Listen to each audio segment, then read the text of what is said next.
Welcome to Backer Pause. What is Backer Pause? Our judges watch crowdfunding videos on air. When they lose interest in a video, for any reason, they hit pause and explain what caused them to experience Backer Pause. This is a fun way to teach creators about attention spans and what works and does not work for their videos. Videos featured from projects that are being advocated for on comicbookadvocates.com with permission. Want to be judge? Have a crowdfunding campaign you want to have on the show? Well, send us an email at comicsnewswire@yahoo.com, and that's comics, C-O-M-I-X. So who wants to play? I know I want to play, and tonight we have a judge with us, the returning KJ. Welcome back, man. Oh, how you been? Got to do the mirror.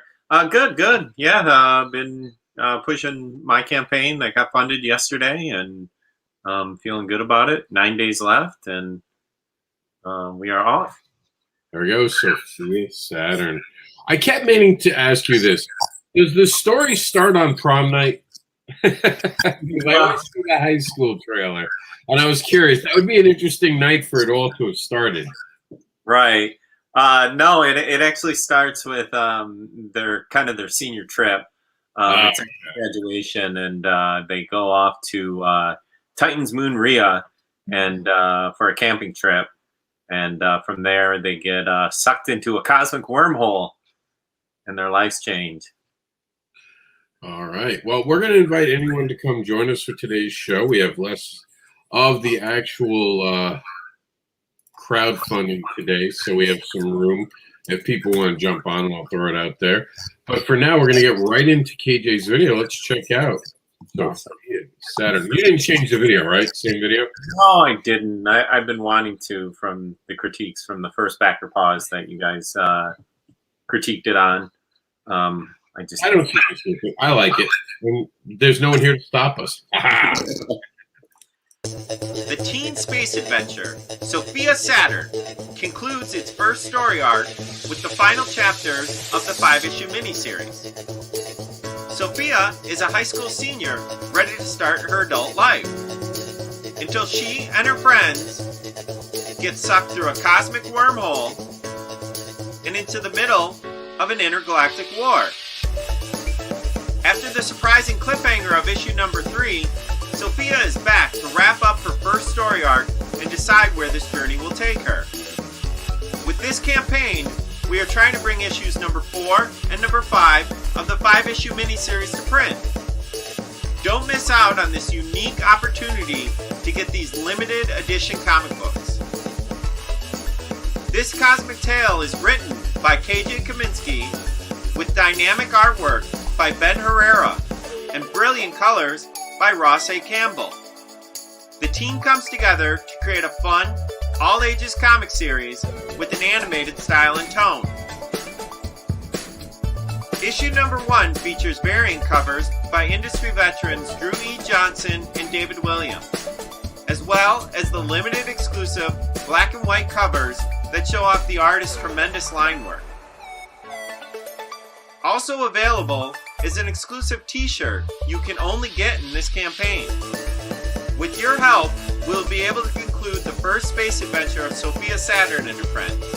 I hope you'll consider contributing to our Kickstarter for one of the valuable rewards packages we have offered. Thanks everyone for all your support.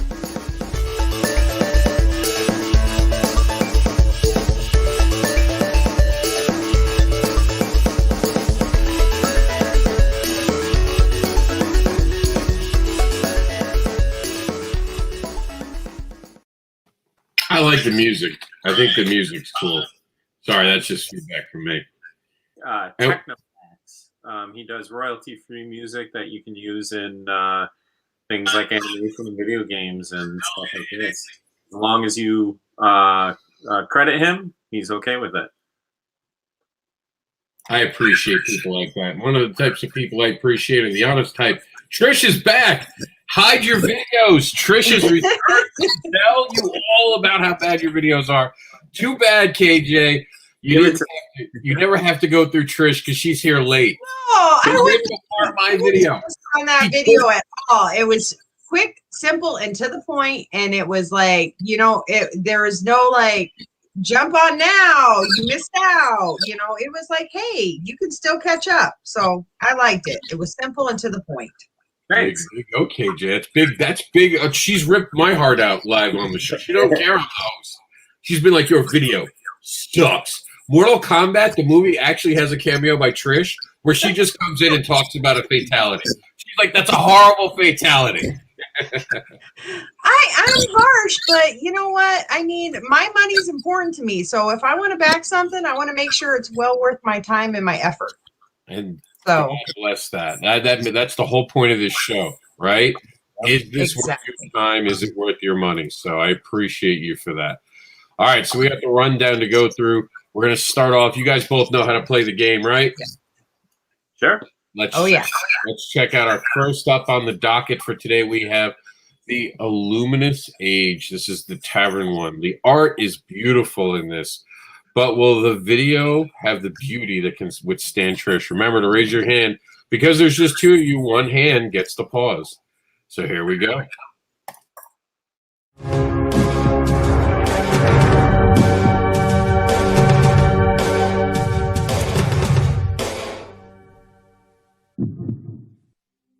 Hello friends and fans, I'm Anthony Christou, illustrator and writer of the Luminous Ages comic book, novel and card game series. I'm excited to introduce you to my next book, The Tavern of Dreams. This book is a 120-page A5 illustrated hardcover novel.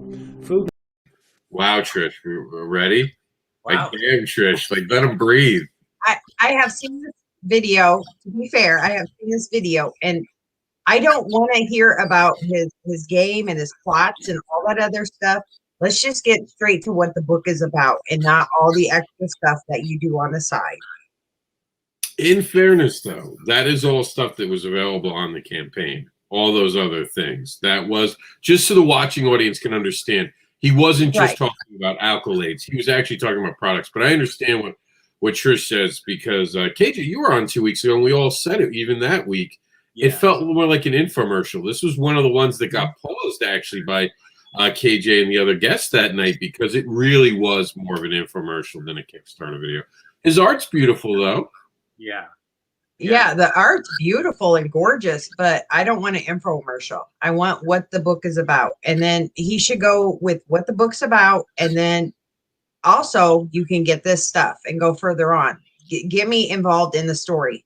Don't get me, let's buy this. Let's talk about that. I want to know what the book is about.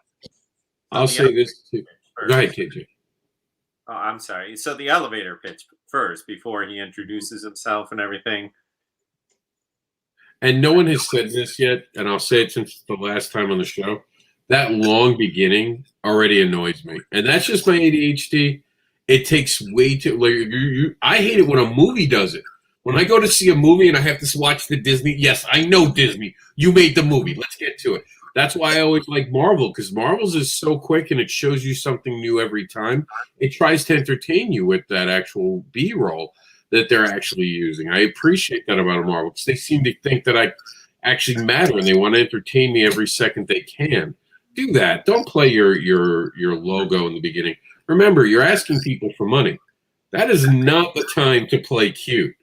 You know, that's when you put out a trailer when you've made the Netflix movie and you're like, coming from Rob Studios, the creator of all things awesome. Then you can do that.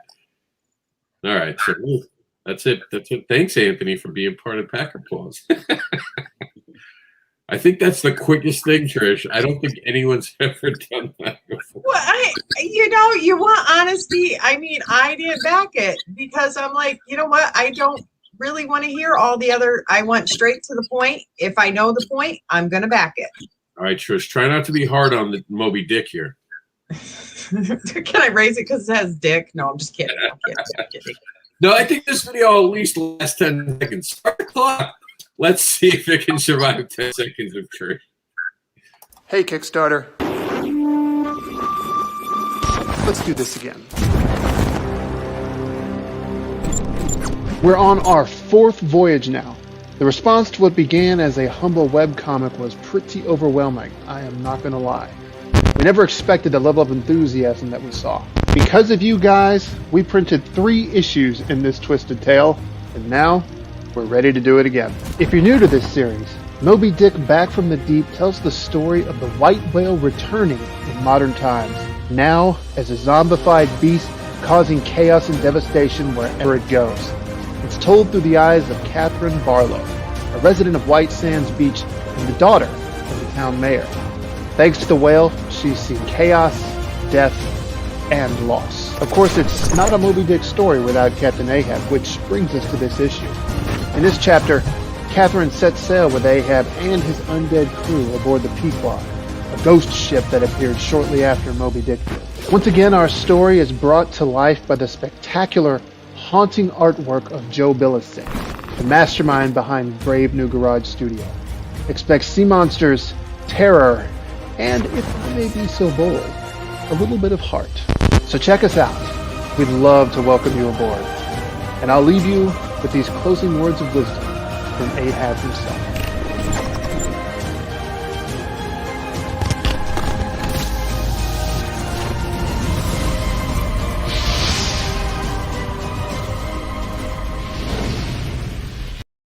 And Trish just was overly nice. One day I'm going to do behind the pause, and I'm going to show the guests when they're not on camera and the looks. Trish was just being nice there. She would have stopped at 5 seconds, but was afraid that I would say something. I know it too. Oh, I was being completely nice. I'm like sitting on my hands, not trying to raise it, but I mean, Well, why? It was I saw you right away get distracted. Why did you have pause right away? I don't like the black and white. If you're an actual person and you're talking to me, the black and white, old timey feel, it just didn't flow with me. And I didn't like the video, the way it was going through the movie thing, and then it would like pause out and jerk out. I didn't care for that at all. It is a black and white comic, just as a heads up. Yeah, I think it fits the project.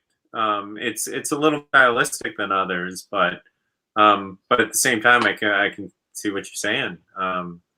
Just get to the point and show us the goods instead of all the bells and whistles on top of it.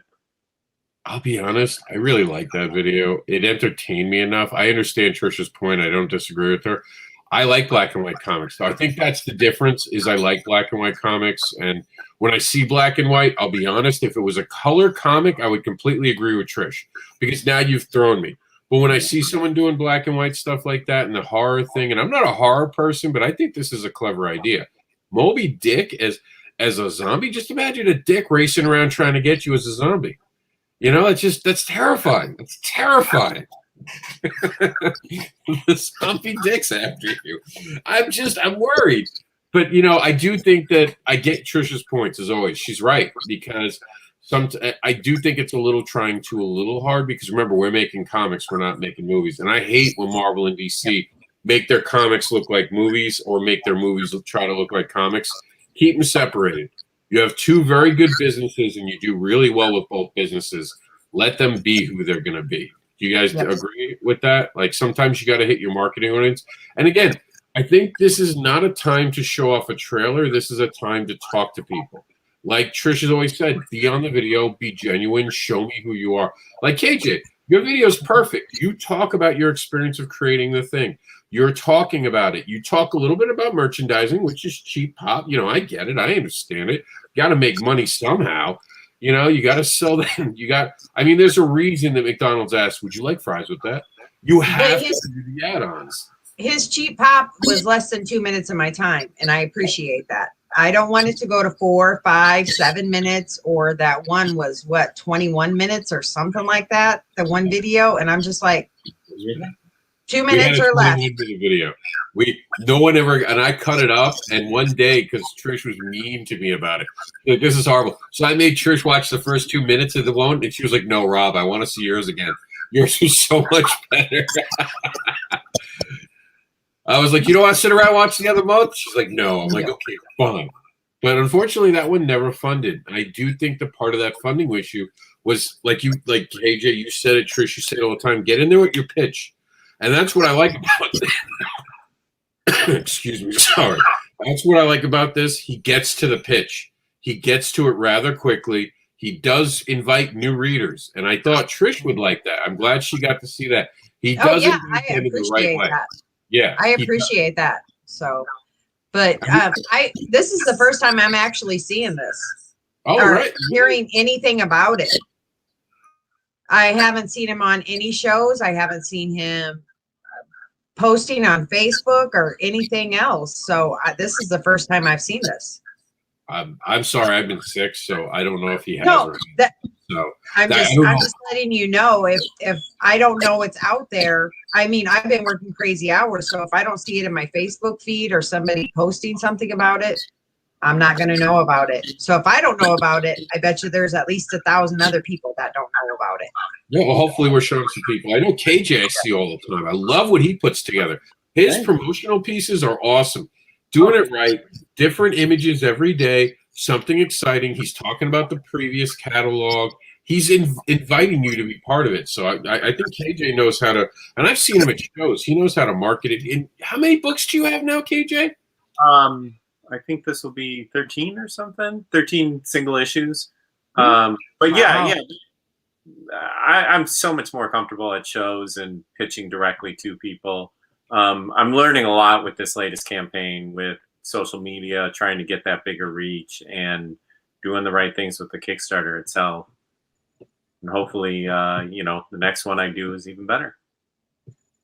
So all we can do is learn and go. So here we go. We're gonna continue down onto this one. I am going to play the video, same rules, and you guys know what to do. This one is, sorry, give me 1 second. I'm trying to find the video. Oh, here it is. Its image isn't the same as what I expect. Every week I require this one. But here we go. This is from J Magnum.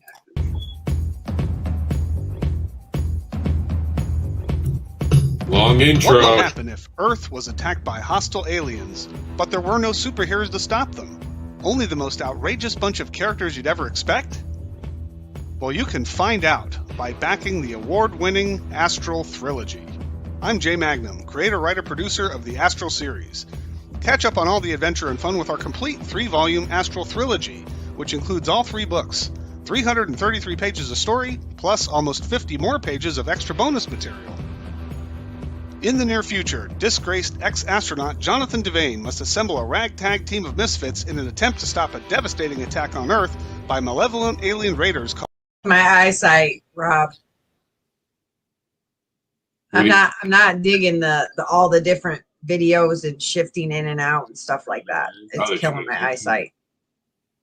That sometimes can do it. You go too much transition. I'm also not totally clear if this is, and I keep meaning to look at it, is this just a comic book or is it also part novel? I believe It's part novel. Okay. It's part novel. It's like a whole graphic series. There's I think it's 7 issues per volume, or 8 or something like that. Gotcha. And the fact that it's 3 graphic novels also lets you know that there's a hefty price tag on it to catch up. What did you think, KJ? Well, I saw this before the last time I was on. I like it at the beginning how he really kind of grabs you with that pitch. It's hard to argue with all the things flying all over. That it's a little disorienting. I was ready to keep watching for a little while. All right, quickly looking at it, it's got nice art. It's definitely something worth checking out. But I actually have to agree with Trish on that. I don't like all the movement. She knows that. Every show I say less movement. I don't like all the transitions in comic books.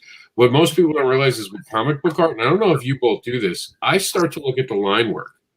I definitely pay attention to the line work. I look at the images because when I see comic books, I'm used to looking in between the panel. You know what I mean? Like you have to look at the panel to know what's next. Yeah. So you're looking for hidden things. And when it transitions too fast, you don't let me get submerged in it. I don't get to see the line art. I don't get to see the faces. And I'm always bothered by that when people go too fast. So I agree with Trish on that. Yeah, but as a creator, if you don't get those transitions fast enough, you're not able to show enough of the artwork in a quick enough time. you know, if you got to keep it under 2 minutes, there's only, you know, so much time you can spend on each image if you want to show the breadth of the project. But really think about it. Comic books we sell we sell comics by the cover, don't we? We use one image to sell a comic book. So you can pick the right image and it will sell your book. I know that for a damn fact. This image right behind me has sold so many comics. That one, the Barbara with the other girl, they're about to kiss. That in itself stops people in literally seen it stop in their tracks, staring at it for a minute. Awkward when they look at me and suddenly realize it's been a minute. I'm like, hi. You want to talk to me, don't you? You'd like to have a conversation. Come on over. Let's talk. So I do think, and he's got great art. I do. I just, later in the video, when we watch it a little longer, he does start to talk about all the places other people have worked, and he starts making it an ad for other companies, which is weird. Remember, KJ? He starts talking about all these other companies, and I'm like, are those companies a backer of this product? Because if they're not, I don't need to know about all those other ones. So that is the thing. But you can't argue the art. Like right here, this image in itself is really good. He's got 10 other images, and if you gave me more time to look at it, I'd probably want to know more about character. Because I think the minute you lock in, me and Trish had an argument about this a few weeks ago because she liked the jazz hands from one Meredith Logren. And I said it moved too quickly. You didn't get to really drink in the characters. And Trish thought about it for a minute, and she's like, actually, you're kind of right. Remember? You were like, I do like to look at them a little bit longer. So she suggested me and Meredith work together. Blasphemy. Blasphemy. Work together? Oh, my goodness. Mike Seeley even says, Trish knows her stuff. She does. She does. You know, and I give him a lot of credit. 3 books this size, that's impressive. Can't knock anything. When you look at his campaign, I will say that it looks more like an ad for other ads. Like it's just too ad driven for me. I always think of Kickstarter and Indiegogo as your opportunity to reach a market where you're asking them to pay more. So you also want to involve them and make them feel like you're just not selling them something. When you just make it like a sales thing, you kind of lose me on a crowdfunding campaign. Because then I'm going to be like, well, what's the advantage of buying it here versus buying it when I see you at a show? You got to give me that, right, KJ? You got to kind of make this seem like a special experience. Yeah, I always thought you were supposed to actually give a better deal on Kickstarter than you would at a show. I've tried to pack my rewards with value. There's an argument for both. But most of the time, you're crowdfunding here. You want to make more. I'll be honest. I overcharge for the books, but I also try to give things special with those books, especially the books where they're going to be collector's items, like the ones that I often do for the first run. They're limited to 111. When we sell out, we print a more basic one or a longer run one. We do a change or something. So I've always tried to make it special when it was a Kickstarter. So it'll always be a limited edition book. Second printings get a different cover. They get a different inside. There's a change that makes it very clear it's a second printing. So you always get the first printing through the Kickstarter. I've always done that with my backers. Like with the Continuum, by the time it's done, we'll have only printed 400 of the very first printing. We're going to print other ones right behind it. And it's going to look a little different. We're losing an entire story. So I think it's how you market it. Like if you're going straight to press, and you're treating it as almost a pre-order campaign, then I understand the value, because then you're just trying to build because it's also, what are you doing when you're crowdfunding? Are you here to make money or are you here to get backers? And that's what it matters. And are you building your fan base? When you have such a huge library, you can make that deal. You can make goodie bags and you could build it, because I know the long term for you is a bigger audience, right? Absolutely. Yeah. I look at Kickstarter as not just for the project, but building your overall audience for things that you're doing in the future. And for me, a lot of times it's to get the money to do a print run so I can take those books to conventions. Mm-hmm. Yeah, those things that are finally coming back. Thank God they're back. That's Not all I can hear, but I know on the East Coast and in the South. Well, in fairness to Florida, they came back late last winter, but it's really gearing up. It is like I have 7 shows now scheduled. I don't know about Raleigh. And Raleigh, wasn't Raleigh one of the ones, KJ, you were talking about possibly doing what No. was SuperCon Raleigh at one point? Now it's Galaxy. No. Oh, okay. No. I thought way back when we were at C2E2, you had said that you were trying to do the Raleigh show because you'd heard good things about it. It was brand new back when we were at C2E2 3 years ago. And we had talked about, because I went the first year, it was an amazing show. That is, honestly, put it on your to watch. Raleigh, North Carolina, amazing. Yeah, I think next year I'm going to be pushing more on shows. This year, especially here in California, we don't have anything really going on until September. And it's also because of the attendance caps that they're going to have in the state until October 1st. So, aren't you coming to Florida? No. Come on, man. Come to Florida. Come to Florida. Just come. Hang out with us. Come on, man. Pack a bag. Yeah. I'm I'm going to hold off until next year. You get the second vaccine. You'll be fine. Yeah. Early May is when I get my second. You'll be fine. Come hang out. All right. We went from back up. I try to plan with bad luck in mind. So. Fair enough. I mean, it is a dice shoot right now. We don't know what we can't know. So, like, this is me every day, like, white knuckling it while I'm signing up for these shows. Please no whammy. Please no whammy. Can I give you one other advice or input for, like, when you're doing Kickstarters? Absolutely. I love swag, and Mike will tell you I back for swag.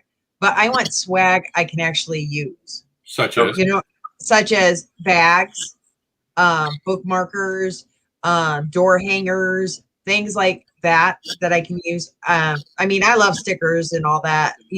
T-shirts. I have 2 or 3 drawers full of T-shirts that I'm never gonna wear. So, like, when you do a tier for stickers, or you do shirts, or extra figures, I got no more room in my house for more figures.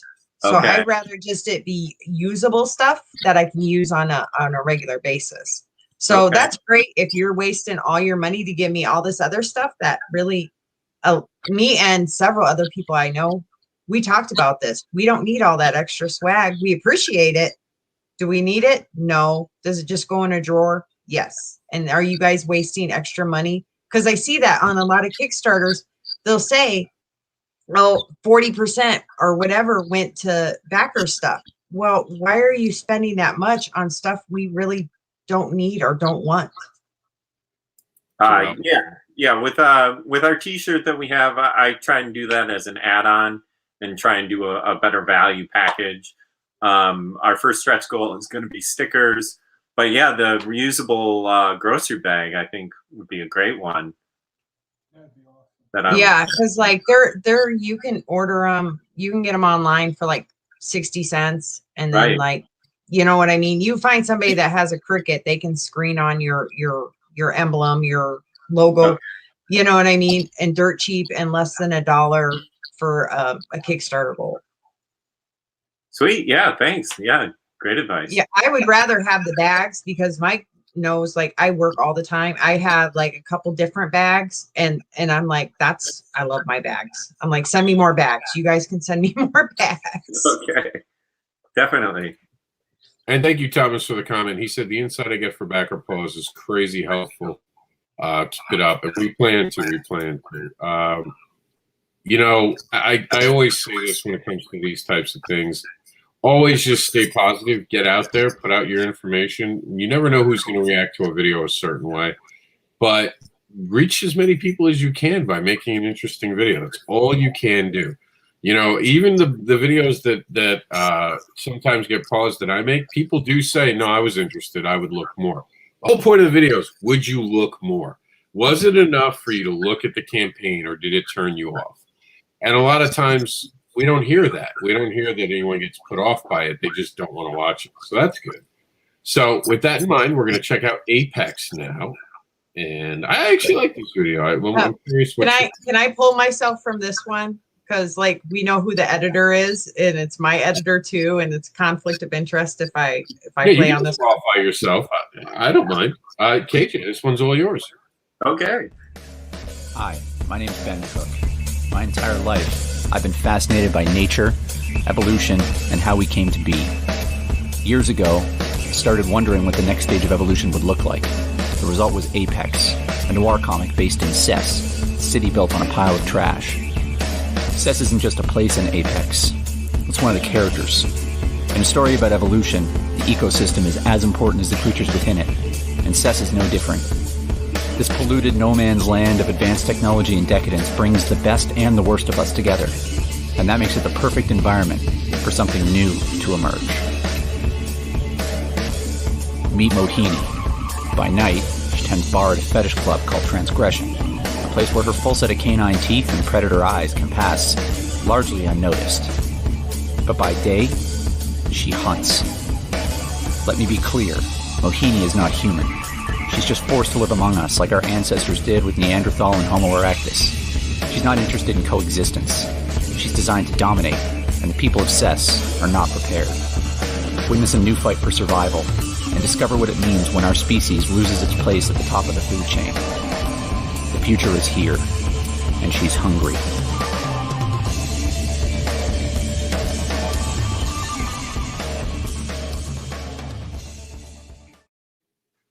So what Okay. you guys think?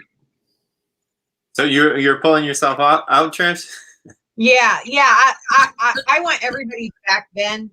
It's amazing. His band actually did the music to this. He has a band too. This is his first attempt at a comic book, so I would love for everybody to back him. But we also share the same editor, so I didn't want to influence any of your decisions on this one. Yeah. Everyone shares that editor.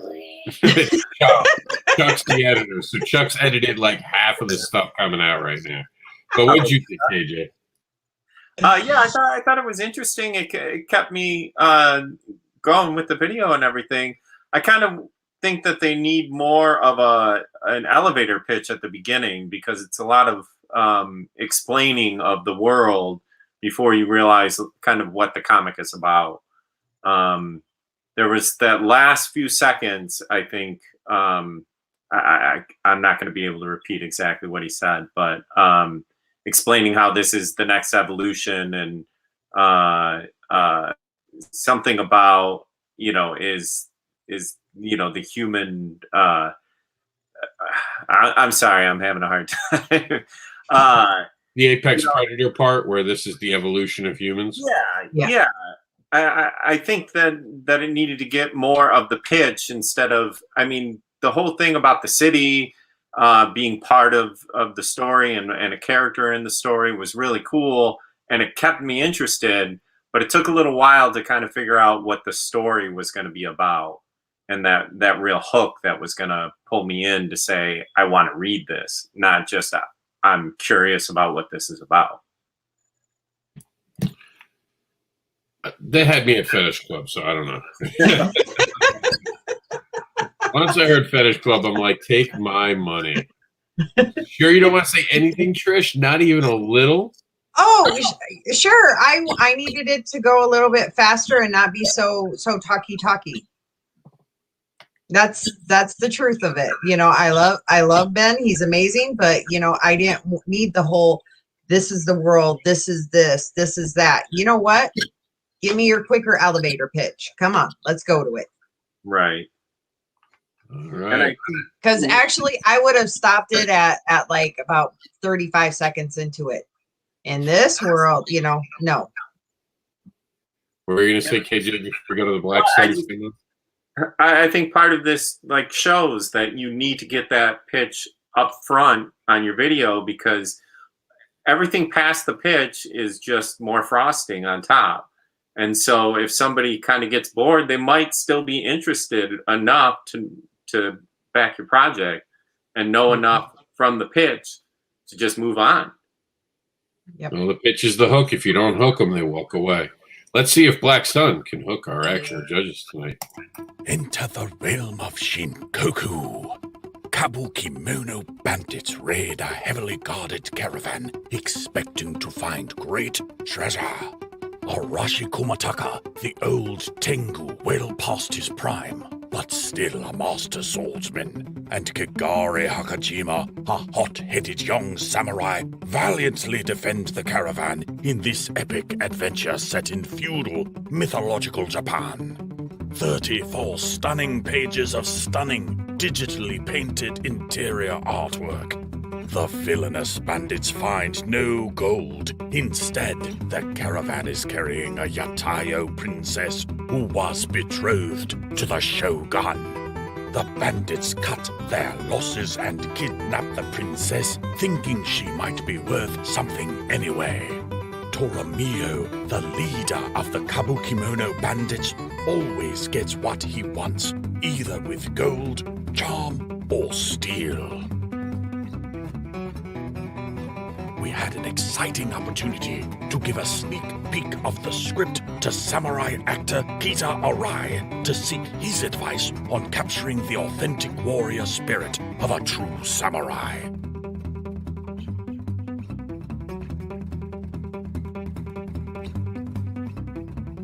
All the races of Japanese mythology, including Gumiko, a Nezumi rat girl, the heroic Tengu samurai, Arashi, Toramio. I can't believe it. KJ tapped before Trish. No, I did. Ask Mike. When they were talking about the actor, I raised my hand. That's what I raised. You're off. You have to go like this because there's okay. Yeah. Usually I can see you.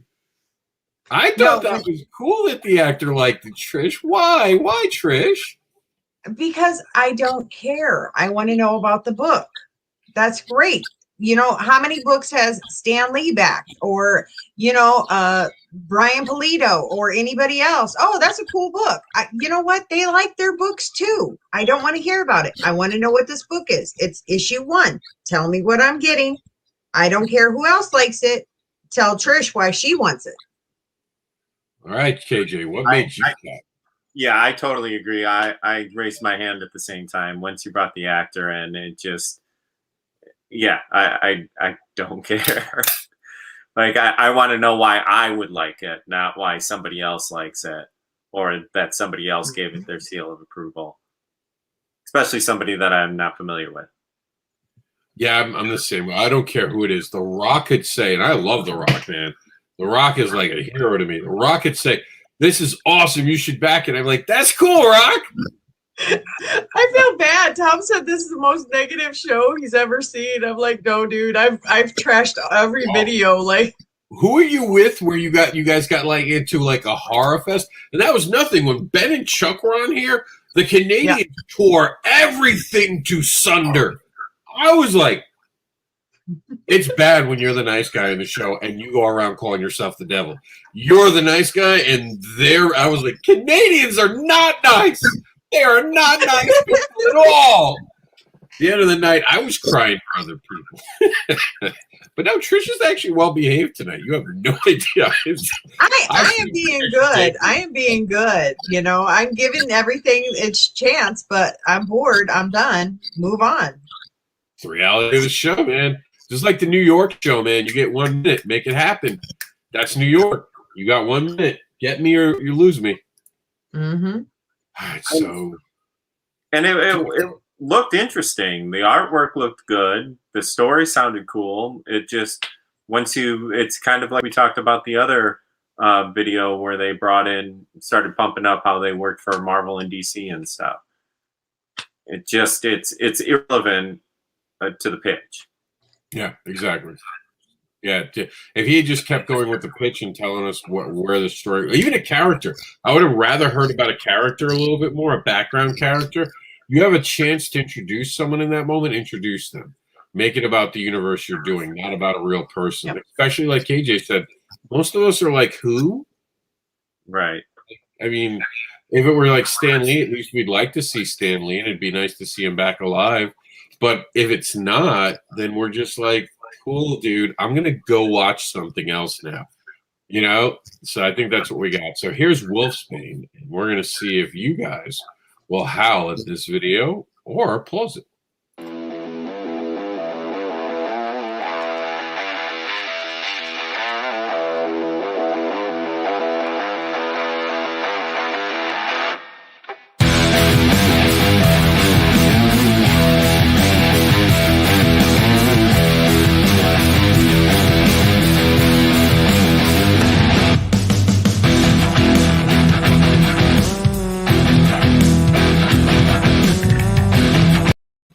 I'm You telling know you, what it is. it's You know excitement what it when is. Trish is here. I can't move from my seat. I could go to the bathroom with other people on the show. I could make a cup of coffee with Trish. Okay. I have to be right What on if the I'm video. blind? I have no idea what your video is about. What if I am blind? What if I don't have all my contacts? I cannot read that stuff. I didn't even think there was anything to read. It happened so fast. The music, the only reason I don't complain about the beginning of the video is really good music. That can win me over. But that thing starts way too, like, I could have given an entire elevator pitch by the time they start doing anything. That is my pet peeve about videos. It's like, give a little voiceover, because what if, I mean, there are people that can't keep up with reading it. If it was any faster, then they couldn't keep up with reading it, and then I'm struggled, then I'm frustrated, and that makes it harder to get a backer to like it if they can't read it. Or, you know, what is so hard with doing the voiceovers? Yeah, I agree. I think a voiceover, some type of information is crucial. You know, fortunately, there wasn't a whole lot of words. It was easy to keep up, but then again, there was not a lot of pitch. All right. But it Last looked video. We have a last video here now, but before that, we'll show the last. We had 2 campaigns, but one didn't come with a video this week. And the one that doesn't come with a video, if I'm not mistaken, yeah, here it is this from John Wilson. This is the, I'm not going to say that word right. Who's got that word for me? pneumatic. Thank you. Pneumatic. The P throws me every time I see. I want to say pneumatic, and I'm like, nope, it's not that. Pneumatic cases 1 through 3. Sleuthing steampunk spouses. The 3rd issue in the steampunk mystery comic book series. I can't believe this has such great art. I can't believe that it doesn't have an actual video. I really think this is a loss with that kind of art, but no video to show. So with that, we move on to Odyssey, our last video of the evening. Are you guys ready to play backer pause one last time and see if one video can survive the pause? Trish is on. It's not going to. It's not. It's just. If they have talk and it's less than 2 minutes long, it has a chance. You have 10. You have 10 seconds, Stella. I'm telling you, Stella, it's going to be over. You're not going to survive the Trish.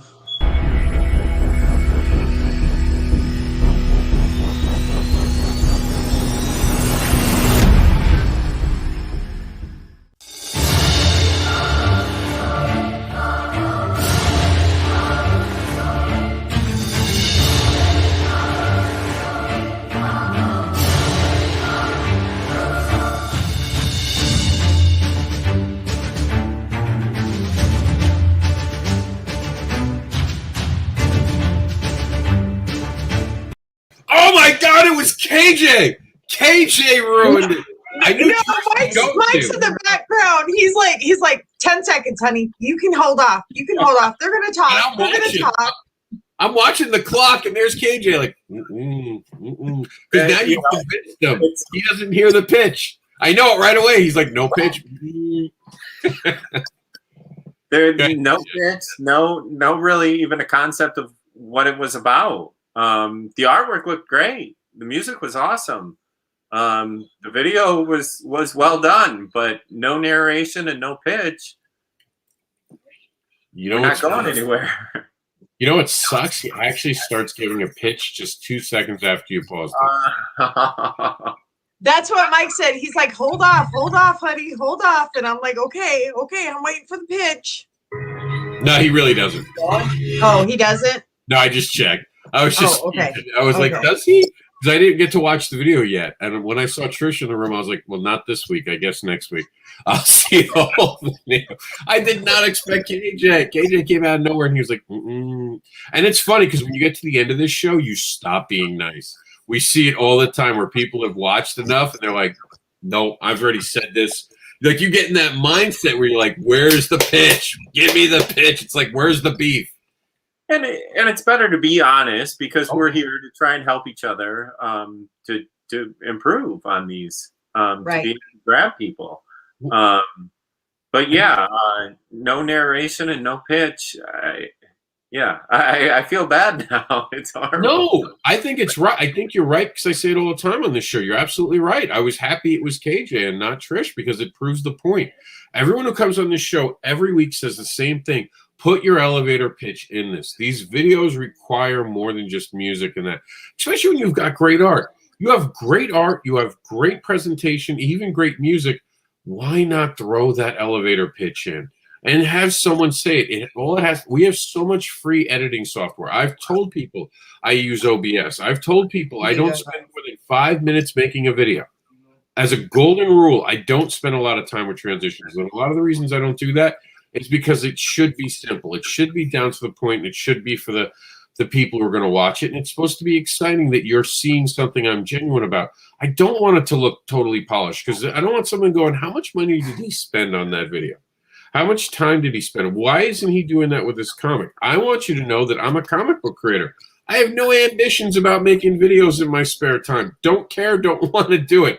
I want to make comics. So that's what you're always going to see. Me showing art, bragging about the art because I get to work with some great artists. And you'll hear me talking about my pitch and what the story's about. That's what I talk about. I don't talk about how good it is. I talk about what it is. It's your choice as the fans to tell me if it's good or not. Steph and Matt didn't. They just came out with their Kickstarter like 4 days ago. Do you have their video, or did they? I mean, I don't know if you can play their video or not. We only play for the record. Huh? We only play things that we get asked to cover. Okay. Golden rule of this whole thing. Some people don't like being on this show because they do get ripped up sometimes.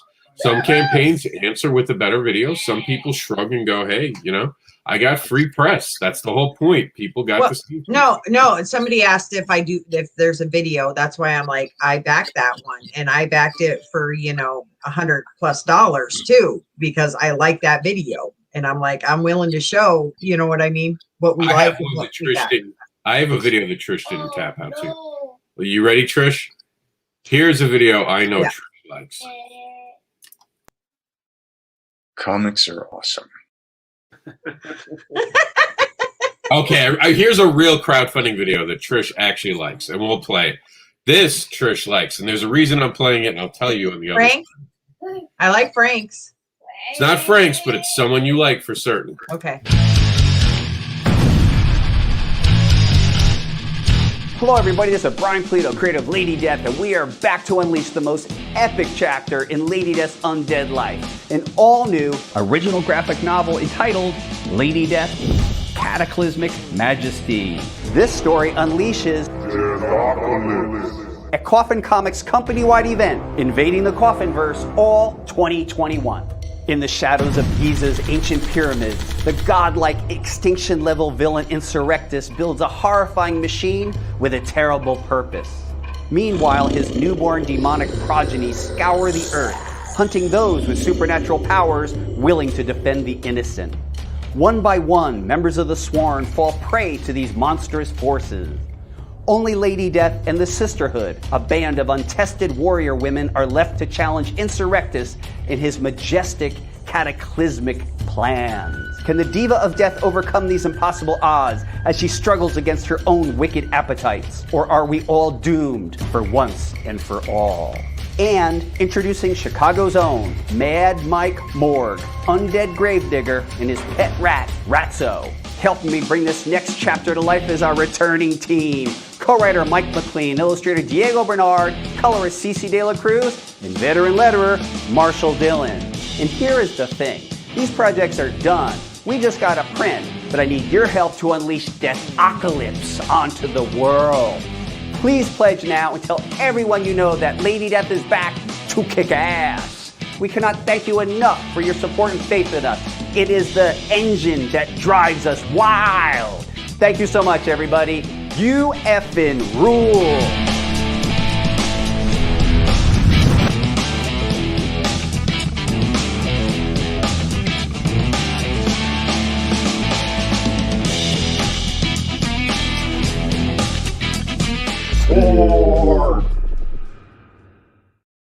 That was such a good video, it needed credits. It needed credits because of how good it was. Trish couldn't even pause that one. Nope. It's great. It was to the point. It kept me entertained. I mean, he could have kept talking for another minute and I still would have been entertained.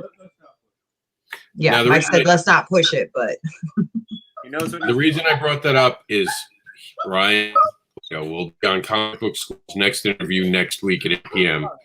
On the 28th, you'll be able to hear about him talking about crowdfunding. He's coming specially on to Comic Book School next week. I believe the 28th, if I'm not mistaken, is Wednesday. So if I'm right, because that would be 7 days from today, which, yes, it is Wednesday, that means we're going to have a later start time. We're not going to get in the way of Brian Polito. Brian Polito can step all over our toes and we'll happily move out of the way. We will have a special later edition of Backer Pause to accommodate Comic Book School doing the interview, because I think it'll fit to actually have our show right after seeing what Brian Polito has to say. We'll have a very late start time for the first time in a while at 10 p.m. We are scheduled to go live at 10 p.m. next Wednesday. I want to thank KJ for coming in here. I want to thank Trish for breaking hearts like she always does. And any last things? KJ, you're just about out of here. Do you want to give a last elevator pitch for us on the way out? Sure. She's a senior, ready to start her adult life until her and her friends get sucked through a cosmic wormhole. It's an all-ages teen space adventure, and it's on Kickstarter now through April 30th. Trish, where can they find you? I'm on Facebook, Trish Bankston. You can find Mike. He's usually here floating around, my husband. Team Hellwitch, as he said in the background. That's it. We're here. We like spending money on indie comics, so, excite us. And I am Mr. Anderson. You can find me at chainlinks.site. Yeah, that's all my stuff. It's better than Linktree. I'm sorry, Meredith. It is. It just is. Because it goes on my site and I own it. All right, guys. Thank you for being part of it. Thank you for everyone to watch. Sorry we didn't get to all the comments. We don't generally do a lot of comments on this show. We just do a few sparing ones. I know a lot of people commented. If you want to have a say, come join us as a judge. We did have an open mic and no one took it up, and we don't do that very often and don't expect it. Again, thank you to KJ for jumping in at the last minute. Great campaign. So proud of you, dude. I love the hustle. I love the fact that you keep going, man. You keep doing what you're doing. I can't wait to see this being on, because especially with sci-fi now doing cartoons, there's no way that this can't be a cartoon in the next 5 years. I expect it sci-fi. I'm looking at you. On our way out, as always on this show, I want to talk to you all about the power of the dollar. So here we go. The power of a single dollar. One single dollar can help make dreams come true. Every dollar is a declaration of support and belief. It helps the creators and the teams behind the book. Just $1 helps create new worlds and keeps creators creating. And while it's a little late, we just want to remind you all about this because Trish was on the show and I should have played this earlier, but I'm going to play it now. This is our warning about things that have been said on this show. Warning and disclaimer. The views and opinions expressed on this live feed are those of the guests, speakers, and or hosts, and do not necessarily reflect the beliefs, official policies, ethics, or positions of the content providers, advertisers, additional hosts, and or guests, hosting sites, groups, or entities attached to this programming. Viewer discretion is advised. Yeah, we should have played that way earlier today. All right, guys. That's the Trish claimer. That's from now on. I should have seen Trish and be like, hold on, wait 1 second. We got to play something. We'll see you next week with 2 videos, thanks to Trish. See you guys next week.